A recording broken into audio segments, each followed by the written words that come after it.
नमस्कार दोस्तों, आज की हमारी इस वीडियो में हम शनिवार व्रत कथा सुनेंगे। एक समय सूर्य, चंद्रमा, मंगल, बुध, बृहस्पति, शुक्र, शनि, राहु और केतु इन ग्रहों में आपस में झगड़ा हो गया कि हम सब में सबसे बड़ा कौन है। सब अपने आप को बड़ा छोटा कहते थे और आपस में झगड़ने लग गए। झगड़ते झगड़ते सभी लोग इंद्र के पास गए और कहने लगे कि आप सब देवताओं के राजा हो, इसलिए आप हमारा न्याय करके बतलाओ कि हम 9 ग्रहों में सबसे बड़ा कौन है। राजा इंद्र प्रश्न सुनकर घबरा गए और कहने लगे कि मुझ में यह सामर्थ्य नहीं है कि जो किसी को बड़ा या छोटा बतलाऊं। मैं अपने मुख से कुछ नहीं कह सकता। हाँ, एक उपाय हो सकता है। इस समय पृथ्वी पर राजा विक्रमादित्य दूसरों के दुखों का निवारण करने के लिए धरती पर गए हैं, इसलिए तुम सब मिलकर उन्हीं के पास जाओ, वहीं तुम्हारे दुखों का निवारण करेंगे। ऐसा वचन सुनकर सभी ग्रह देवता चलकर भूलोक में राजा विक्रमादित्य की सभा में जाकर उपस्थित हुए और अपना प्रश्न राजा के सामने रखा। राजा उनकी बात सुनकर बड़ी चिंता में पड़ गए कि मैं अपने मुख से किसको बड़ा और किसको छोटा बतलाऊं। जिसको छोटा बतलाऊंगा वही क्रोध करेगा, परंतु उनका झगड़ा निपटाने के लिए एक उपाय सोचा कि सोना, चांदी, कांसा, पीतल, शीशा, नागा, जस्ता, अभ्रक और लोहा 9 ग्रहों के 9 आसन बनवाए। सब आसनों को क्रम से, जैसे सोना सबसे पहले और लोहा सबसे पीछे बिछवाए। इसके पश्चात राजा ने सब ग्रहों से कहा कि आप सब अपने अपने सिंहासनों पर बैठिए। जिसका आसन सबसे आगे वह सबसे बड़े और जिसका आसन सबसे पीछे वह सबसे छोटा जानिए, क्योंकि लोहा सबसे पीछे था और वह शनिदेव का आसन था, इसलिए शनिदेव ने समझ लिया कि राजा ने मुझको सबसे छोटा बना दिया है। इस पर शनि को बड़ा क्रोध आया और कहा कि राजा, तू मेरे पराक्रम को नहीं जानता। सूर्य एक राशि पर 1 महीना, चंद्रमा 2.25 महीना 2 दिन, मंगल 1.5 महीना, बृहस्पति 13 महीने, बुध और शुक्र 1 महीने, परंतु मैं एक राशि में 2.5 साल अथवा 7.5 साल तक रहता हूँ। बड़े बड़े देवताओं को भी मैंने भीषण दुख दिया है। राजन सुनो, राम जी को 7.5 और वनवास हो गया और रावण पर आई तो राम ने लक्ष्मण को सेना लेकर लंका पर चढ़ाई कर दी, रावण के कुल का नाश कर दिया। हे राजा, अब तुम सावधान रहना। राजा कहने लगे, जो कुछ भाग्य में होगा देखा जाएगा। इसके बाद अन्य ग्रह तो प्रसन्नता के साथ चले गए, परंतु शनिदेव बड़े क्रोध के साथ वहां से सिधारे। कुछ काल व्यतीत हो जाने पर जब राजा को 7.5 की दशा आई तो शनिदेव घोड़ों के सौदागर बनकर अनेक सुंदर घोड़ों के सहित राजा की राजधानी में आए। जब राजा ने सौदागर के आने की खबर सुनी तो अश्वपाल को अच्छे अच्छे घोड़े खरीदने की आज्ञा दी। अश्वपाल ऐसी अच्छी नस्ल के घोड़े देखकर और उनका मूल्य सुनकर चकित हो गया और तुरंत ही राजा को खबर दी। राजा उन घोड़ों को देखकर एक अच्छा सा घोड़ा चुनकर सवारी के लिए चढ़ा। राजा घोड़े की पीठ पर चढ़ते ही घोड़ा जोर से भागा। घोड़ा बहुत दूर एक बड़े जंगल में जाकर राजा को छोड़कर अंतर्धान हो गया। इसके बाद राजा अकेला जंगल में भटकता फिरता रहा, पर बहुत देर के पश्चात राजा ने भूख और प्यास से दुखी होकर भटकते भटकते एक ग्वाले को देखा। ग्वाले ने राजा को प्यास से व्याकुल देखकर पानी पिलाया। राजा की उंगली में एक अंगूठी थी, वह उसे निकालकर प्रसन्नता के साथ ग्वाले को दे दी। शहर की ओर चल दिया। राजा शहर में पहुंचकर एक सेठ की दुकान पर जाकर बैठ गया और अपने आप को उज्जैन का रहने वाला तथा अपना नाम भीखा बतलाया। सेठ ने उसको कुलीन मनुष्य समझकर जल आदि पिलाया। भाग्यवश उस दिन सेठ की दुकान पर बिक्री बहुत अधिक हुई। तब सेठ उसको भाग्यवान पुरुष समझकर भोजन कराने के लिए अपने साथ ले गया। भोजन करते समय राजा ने आश्चर्य की बात देखी कि खूंटी पर हार लटक रहा है और वह खूंटी उस हार को निगल रही है। भोजन के पश्चात कमरे में आने पर जब सेठ को कमरे में हार न मिला तो सबने यही निश्चय किया कि सिवाय भीखा के और कोई इस कमरे में नहीं आया, अतः अवश्य ही उसी ने हार चोरी किया है। परंतु भीखा ने हार लेने से मना कर दिया। इस पर 5-7 आदमी इकट्ठे होकर उसको फौजदार के पास लाए।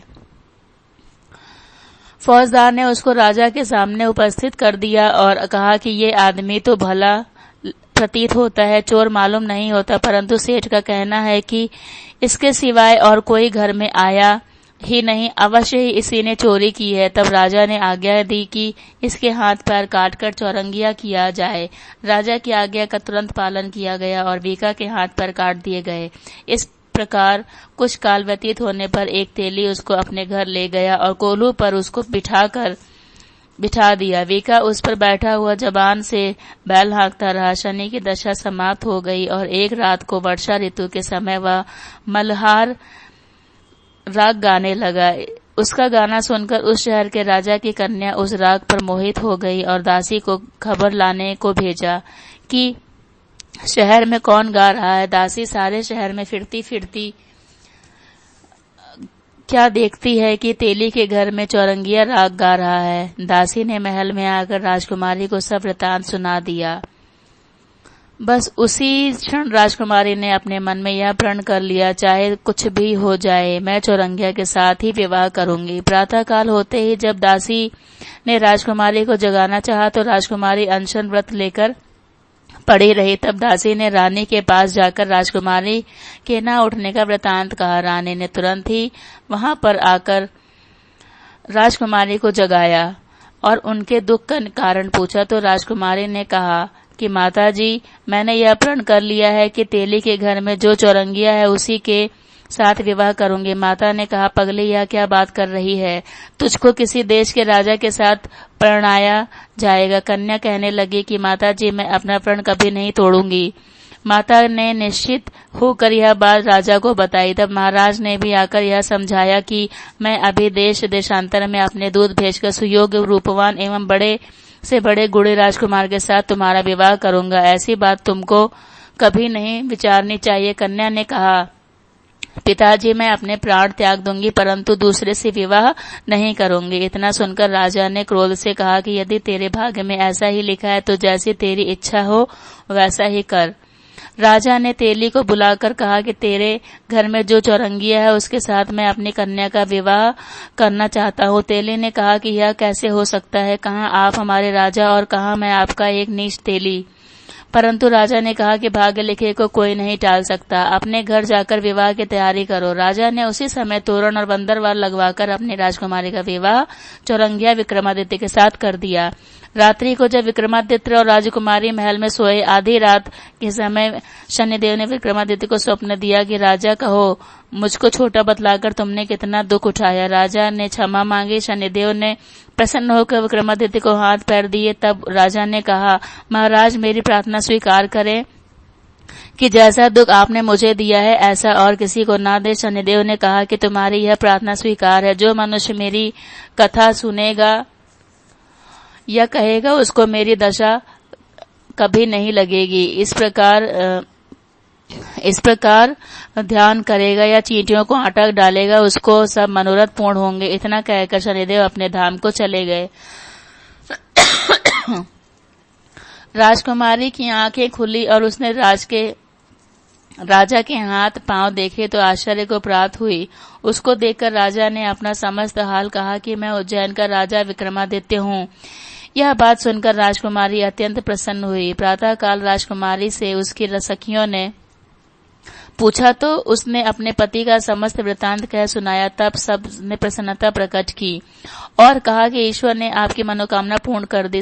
जब उस सेठ ने यह सुनी तो वह विक्रमादित्य के पास आया और राजा विक्रमादित्य के पैरों पर गिरकर क्षमा मांगने लगा कि आप पर मैंने चोरी का झूठा दोष लगाया, अतः आप मुझको जो चाहे दंड दे।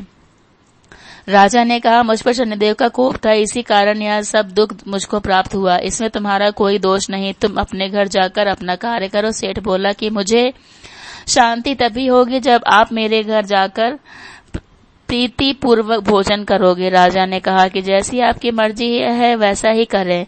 सेठ ने अपने घर में कई प्रकार के सुंदर भोजन बनवाए और राजा विक्रमादित्य की प्रीति भोज दिया। जिस समय राजा भोजन कर रहे थे, एक अत्यंत आश्चर्य की बात सबको दिखाई दी। जो खूंटी पहले हार निगल गई थी वह अब उस हार उगल रही थी। जब भोजन समाप्त हो गया तो सेठ ने हाथ जोड़कर बहुत ही मोहरे राजा को भेंट की और कहा कि मेरे श्री कंवर नामक एक कन्या है, उसका पहाड़ी ग्रहण आप करें। इसके बाद सेठ ने अपनी कन्या का विवाह राजा के साथ कर दिया और बहुत सा दान दहेज आदि दिया। इस प्रकार कुछ दिनों तक वहां निवास करने के पश्चात विक्रमादित्य ने शहर के राजा से कहा कि अब मेरी उज्जैन जाने की इच्छा है। फिर कुछ दिन के बाद विदा लेकर राजकुमारी मनभावनी सेठ की कन्या श्री कंवरी तथा दोनों जगह के दहेज में प्राप्त अनेक दास दासी रथ और पालिकाओं सहित विक्रमादित्य उज्जैन की तरफ चले। जब शहर के निकट पहुंचे और पुरवासियों ने राजा के आने का संवाद सुना तो समस्त उज्जैन की प्रजा अगवानी के लिए आई तथा बड़े प्रसन्नता से राजा अपने महल में पधारे। सारे शहर में बड़ा भारी महोत्सव मनाया गया और रात्रि को दीपमाला की गई। दूसरे दिन राजा ने शहर में यह सूचना कराई कि शनिश्चर देवता सब ग्रहों में सर्वोपरि हैं। मैंने इनको छोटा बतलाया, इसी से मुझको यह दुख प्राप्त हुआ है। इस कारण सारे शहर में सदा शनिश्चर की पूजा और कथा होने लगी। राजा और प्रजा अनेक प्रकार के सुख भोगती रही। जो कोई शनिश्चर की इस कथा को पढ़ता तथा सुनता है, शनिदेव की कृपा से सब दुख दूर हो जाते हैं। शनिवार की कथा को व्रत के दिन अवश्य पढ़ना चाहिए। ओम शांति, ओम शांति, ओम शांति। जय श्री शनिदेव महाराज की जय।